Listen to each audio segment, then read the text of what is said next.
After visiting Amsterdam over the course of this week, I felt inspired to review this episode. I've been so confused whether to carry on with Series 1 or suck up to my fans, and then the idea hit me as I was walking around that magnificent museum where loads of his works are stored. A magnificent painter obsessed with nature who met a tragic end after his battle with his own mind. Before this, I knew little to nothing about the man aside from a segment of ear being chopped and that he drew lots of pictures of himself, which is probably why I was never much of a fan of Vincent and the Doctor. Today, however, I will revisit and examine this episode with a critical eye and see what hidden treasures can be found within. Are you sitting comfortably?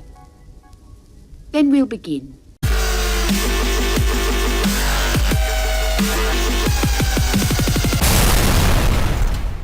The opening scene establishes the unsettling feeling of something lurking beyond the image rather well. Rather reminiscent of that ghoulish painting from Ghostbusters 2, the Doctor and Amy find a spooky little object within one of Van Gogh's last paintings that's not supposed to be there. The episode's opening also does a relatively good job of introducing us to the artist's life, though why the Doctor took Amy to a gallery in Paris instead of just taking her to Van Gogh Museum is beyond me. The writer of the episode, Richard Curtis, could have gone in any set of directions, but I initially felt skeptical that it would delve into a dully executed romantic love story like that of his most recent creations. Fortunately, it isn't the main focal point of the episode due to all the other stuff we have to get through, like the monster, Vincent's drama, and impatient painting. Whilst having a drink, we begin to smell the waft of forced romance between Van Gogh and Amy, and thankfully it doesn't go further than a few passing flirts and some hand-holding later on, as he often had very little luck with women and preferred the company of prostitutes. When we arrive at the cafe, it appears that the historian tour guide, played by Bill Nighy, was absolutely right about Vincent. He's poor,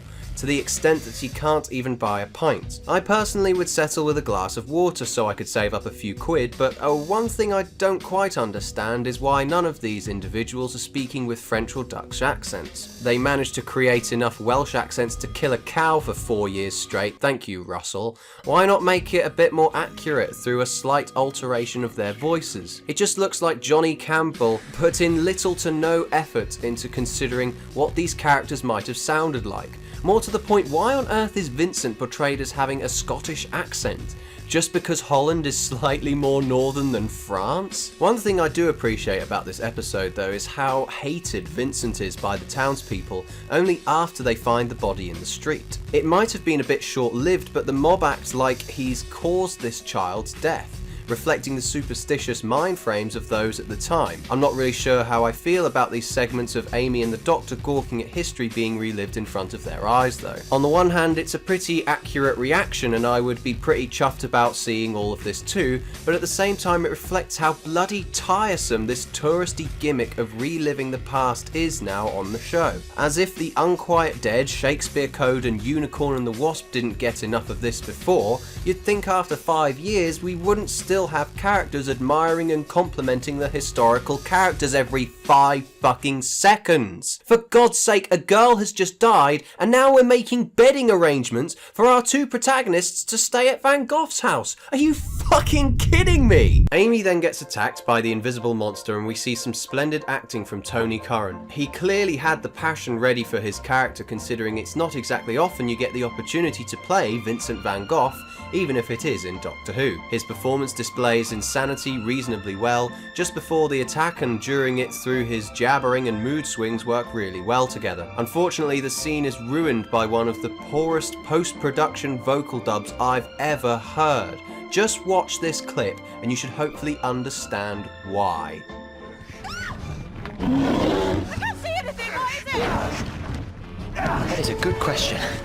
Play it again for your own enjoyment, but it sounds completely unedited and is so out of place that it throws me right out of the excitement for a few moments. After the Doctor goes out seeking the monster, the show reminds us that it existed before the year 2005 in order to explain, rather unnecessarily I might add, that the Doctor has a gadgety gizmo that has facial recognition software and allows him to see the monster chasing after him in the street. The design is cool and all, but this unfortunately ruins the fear that's embedded in an invisible foe. This is what made the Slovene so successful, as we didn't see the full horror of what was under the skin until the end of Aliens of London. This revealing removes any tension between the nightmares that lurk within Vincent's imagination and reality, a conflict that seems to have been removed just 15 minutes into the episode. Amy then magically appears out of nowhere just so we can have an unnecessary jump scare, when you'd think atmosphere and tension are no longer necessary for scaring audiences anymore. We have another truly wonderful display of acting in the following scene, where the Doctor and Vincent discuss painting the church. The music drives the scene to an emotional climax as well,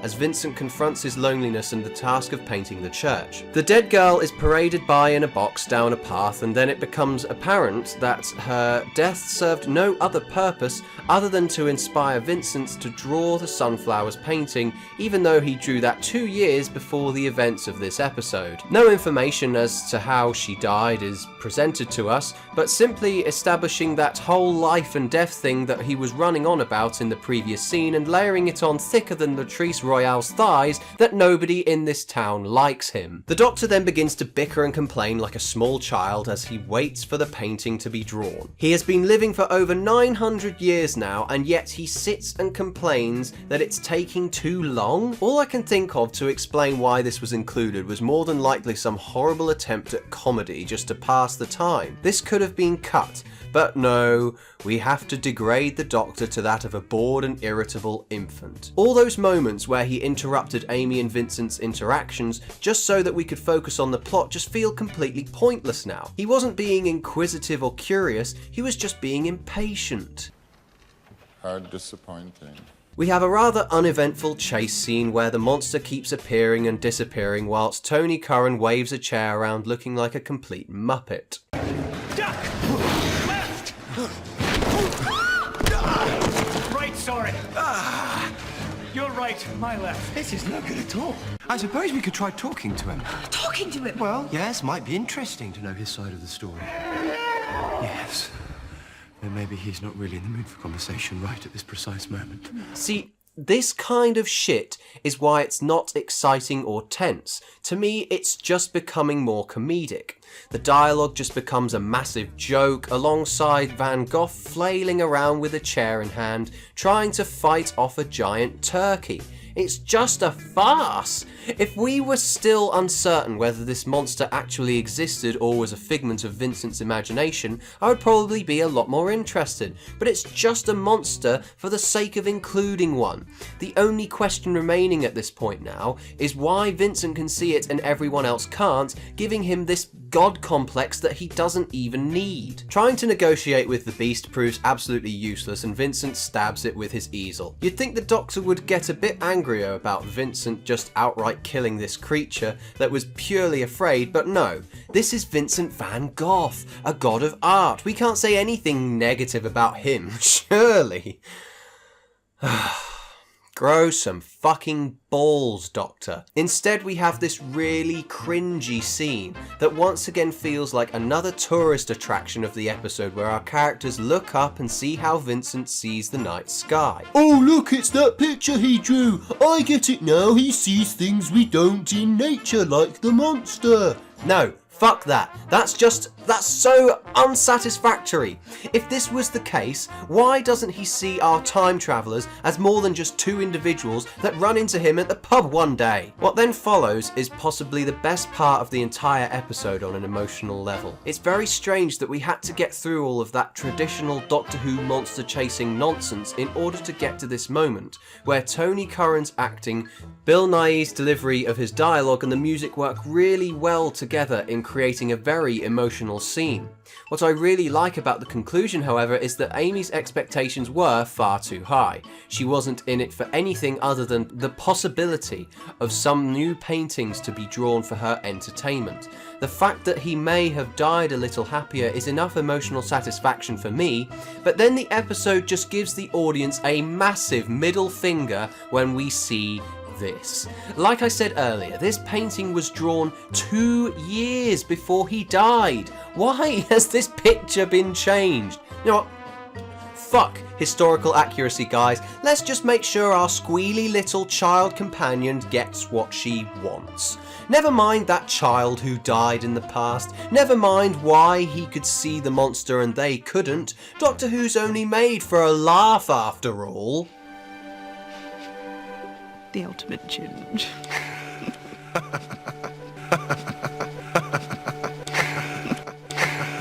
Ginge.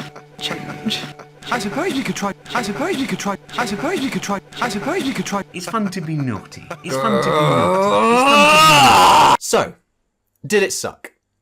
I give Vincent and the Doctor a 4 out of 10. The acting is pretty good, the music and that final moment in the museum is pretty cracking, but really there's just far too much rubbish just heaped on top of it all to ignore. The touristy method of storytelling, the early reveal of the monster, the unresolved plot points and the awful comedy that just protrudes like a thorn, all could have been very easily avoided had the plot been thought out a bit more carefully.